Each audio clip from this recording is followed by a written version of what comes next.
Hey everybody, Grandpa Dypto here. So, we've been getting a lot of questions about a platform for creating meme coins called Pump.fun. And we thought you might be interested as well. So, what is Pump.fun? Well, imagine you're scrolling through your social media feed and suddenly you see everyone talking about a new meme coin. Ever wondered where these come from? Enter Pump.fun. This platform allows anyone to create coins very quickly. And they include a process called fair launch, which gives everyone equal access to buy and sell when the coin is first created. Pump.fun was built to work with the Solana blockchain, which can process transactions super fast and very inexpensively.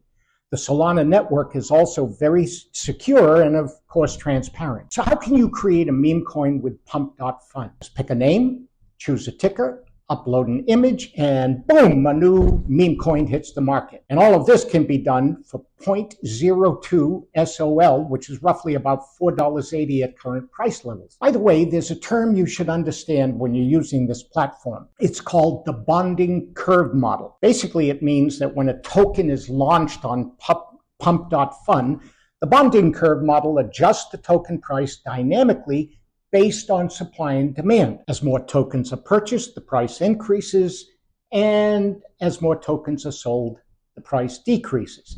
So this gives early buyers the benefit of lower prices while later buyers face higher costs. There's a lot more to it, but hopefully you get the idea. Now, meme coin creators have had success using Pump.fun, but before you dive in, of course you know meme coins can be very volatile. One day you're up, the next day you're down. Most meme coins are just for fun. They're not really functional, and they can be prone to pump and dump schemes. So the bottom line is creating a meme coin on Pump.fun is easy, but striking gold is not guaranteed. So please remember the Dypto refrain. Learn before you leap.